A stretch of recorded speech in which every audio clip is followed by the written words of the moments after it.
दोस्तों, अगर कोई देश मौके को सोने में बदलने की कला जानता है तो वह है हमारा भारत। और यह बात तब और साफ हो गई जब ट्रंप प्रशासन ने अपने टैरिफ हथियार से पूरी दुनिया को हिलाने की कोशिश की। ऐसा लग रहा था मानो भारत के सामने एक आर्थिक जाल बिछाया जा रहा हो। लेकिन भारत ने इस जाल को न सिर्फ तोड़ा बल्कि उसे अपने फायदे का हथियार बना लिया। जब टैरिफ की मार से भारतीय निर्यातकों पर दबाव पड़ने की बात हुई तो कई लोग कहने लगे कि इस बार भारत को झुकना पड़ेगा। लेकिन दोस्तों, भारत ने जो किया वो किसी ने सोचा भी नहीं था। तो चलिए इस रोमांचक खबर को शुरू से समझते हैं और जानते हैं कि कैसे भारत ने आर्थिक और कूटनीतिक शतरंज में अपनी चाल चली। लेकिन उससे पहले इस वीडियो को लाइक करना न भूलें और चैनल को सब्सक्राइब करें, क्योंकि आपका सपोर्ट हमें और बेहतर कंटेंट लाने की ताकत देता है। 31 जुलाई 2025 को जब अमेरिका के राष्ट्रपति डोनाल्ड ट्रंप ने भारत के सभी निर्यातों पर 25% टैरिफ की घोषणा की तो वैश्विक व्यापार जगत में हलचल मच गई। इसके बाद 6 अगस्त को ट्रंप ने भारत के रूस से तेल खरीदने के कारण अतिरिक्त 25% टैरिफ की धमकी दी, जिससे कुल टैरिफ 50% तक पहुंच गया। यह कोई छोटा मोटा झटका नहीं था।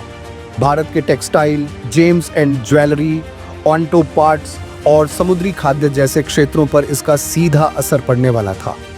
कई विश्लेषकों ने भविष्यवाणी की कि भारत इस दबाव में झुक जाएगा। लेकिन दोस्तों, भारत ने जो किया वो था एक मास्टर स्ट्रोक। भारत सरकार ने तुरंत अपने वाणिज्य और वित्त मंत्रालयों को सक्रिय किया। पहला कदम था टैरिफ के असर का आकलन करना। पाया गया कि स्टील और एल्यूमिनियम जैसे क्षेत्रों पर दबाव पड़ेगा, लेकिन भारत का निर्यात ढांचा इतना विविध है कि इसका दीर्घकालिक प्रभाव सीमित रहेगा। सरकार ने निर्यातकों को वित्तीय राहत पैकेज देने की योजना बनाई, जिसमें कम ब्याज दर पर अर्न, निर्यात प्रोत्साहन योजनाओं का विस्तार और टैक्स रिफंड स्कीम्स को तेज करना शामिल था। साथ ही भारत ने वैकल्पिक बाजारों की तलाश शुरू की। यूरोप, एशियन, अफ्रीका और मिडिल ईस्ट जैसे क्षेत्रों में भारत ने अपनी निर्यात रणनीति को और आक्रामक बनाया। ट्रेड रिसर्च इनिशिएटिव के अनुसार इन टैरिफ से होने वाले $50 बिलियन के नुकसान में से भारत पहले 2 साल में $10 से $15 बिलियन रिकवर कर सकता है, बशर्ते वह तेजी से व्यापार कूटनीति अपनाए। इसका नतीजा जुलाई 2025 में भारत का निर्यात अमेरिका में 20% बढ़ा, जबकि आयात सिर्फ 13% बढ़ा। यह दिखाता है कि भारत न सिर्फ टैरिफ के दबाव को झेल रहा था, बल्कि अमेरिका को यह भी बता रहा था कि उसकी जरूरत भारत को उतनी ही है जितनी भारत की जरूरत उसे। भारत की असली ताकत उसकी कूटनीतिक चतुराई में छिपी है। ट्रंप ने भारत को टैरिफ किंग और डेड इकोनॉमी जैसे तीखे शब्दों से निशाना बनाया, लेकिन भारत ने गुस्सा दिखाने या टकराव की राह चुनने की बजाय संतुलित रुख अपनाया। भारतीय विदेश मंत्रालय ने साफ कहा कि टैरिफ अनुचित और अन्यायपूर्ण है, लेकिन साथ ही अमेरिका के साथ बातचीत को जारी रखा। भारत ने यह भी स्पष्ट किया कि वह रूस से तेल खरीदना बंद नहीं करेगा, क्योंकि यह भारत की ऊर्जा सुरक्षा के लिए जरूरी है। 2024 में भारत ने रूस से $47 अरब का तेल आयात किया, जो उसकी कुल तेल जरूरत का 36% था। भारत ने तर्क दिया कि यह तेल खरीद वैश्विक तेल कीमतों को स्थिर करने में मदद करता है, जिसका फायदा अमेरिका और यूरोप को भी मिलता है। विदेश मंत्रालय के प्रवक्ता रणधीर जायसवाल ने कहा, जब यूरोप ने खाड़ी देशों से तेल खरीदना शुरू किया तो भारत ने रूस से सस्ता तेल लेकर ग्लोबल मार्केट को सपोर्ट किया। यह था भारत का कूटनीतिक जवाब, जो न सिर्फ तथ्यों पर आधारित था बल्कि पश्चिमी देशों की दोहरी नीतियों को भी उजागर करता था। भारत ने अमेरिका को यह भी जताया कि वह किसी विरोधी ब्लॉक का हिस्सा नहीं है। साथ ही उसने चुनिंदा अमेरिकी उत्पादों जैसे बादाम, अखरोट और सेब पर जवाबी टैरिफ बढ़ाने का संकेत दिया। यह संदेश था कि भारत सहयोग के लिए तैयार है, लेकिन दबाव में झुकने वाला नहीं। इसके अलावा भारत ने मेक इन इंडिया और ईज ऑफ डूइंग बिजनेस जैसी योजनाओं को और मजबूत किया, ताकि अमेरिकी कंपनियां जो चीन से बाहर निकलने का रास्ता ढूंढ रही थीं, भारत को एक वैकल्पिक मैन्युफैक्चरिंग हब के रूप में देखें। इसका नतीजा, एप्पल जैसी कंपनियां भारत में आईफोन उत्पादन को बढ़ा रही हैं, जो अमेरिकी बाजार में निर्यात हो रहे हैं। अब बात करते हैं भारत की उस ताकत की जो समुद्र की गहराइयों में छिपी है। दोस्तों, दुनिया का 70% हिस्सा समुद्र से ढका है और जो देश समुद्र पर राज्य करता है वही भविष्य का बादशाह होगा। भारत, जिसके पास 7,500 किलोमीटर लंबा समुद्री तट है, अब इस ताकत को पूरी तरह पहचान चुका है। प्राचीन काल में हमारे जहाज हिंद महासागर से लेकर अफ्रीका तक व्यापार करते थे। आज वही गौरवशाली इतिहास दोहराने की बारी है।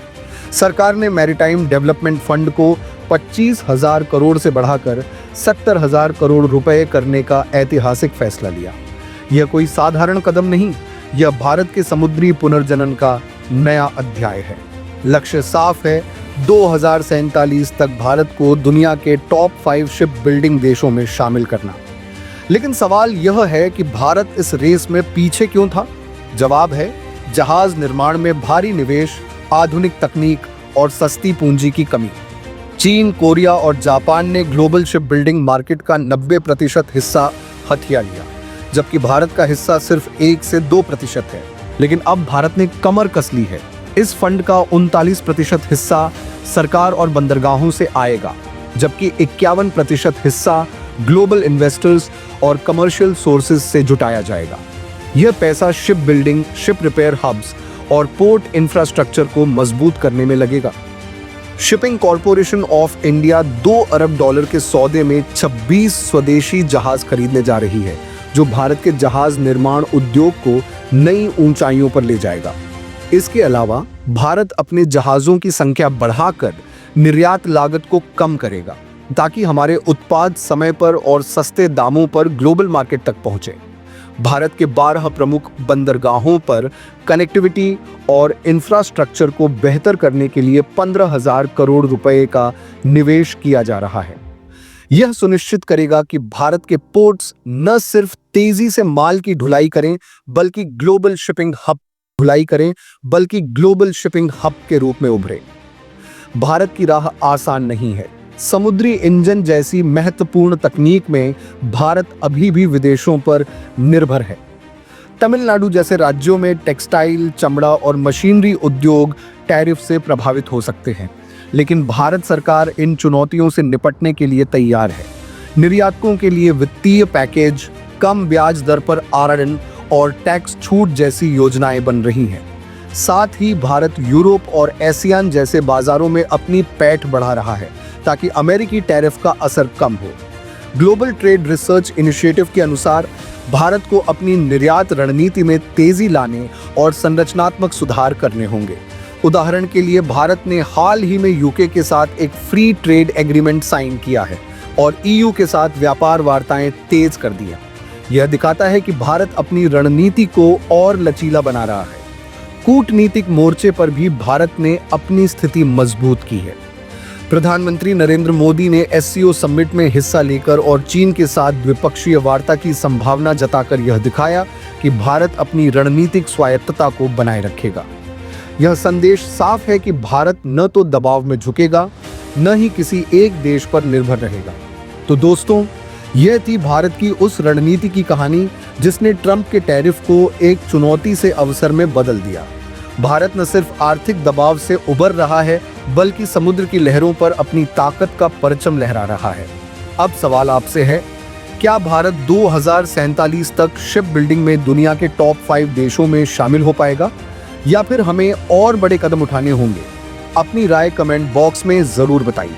और हाँ, इस वीडियो को लाइक करें, अपने दोस्तों के साथ शेयर करें और चैनल को सब्सक्राइब करना न भूलें, क्योंकि भारत की इस ऐतिहासिक यात्रा में आपका साथ हमारे लिए सबसे बड़ा मोटिवेशन है। मिलते हैं अगले वीडियो में, तब तक जय हिंद।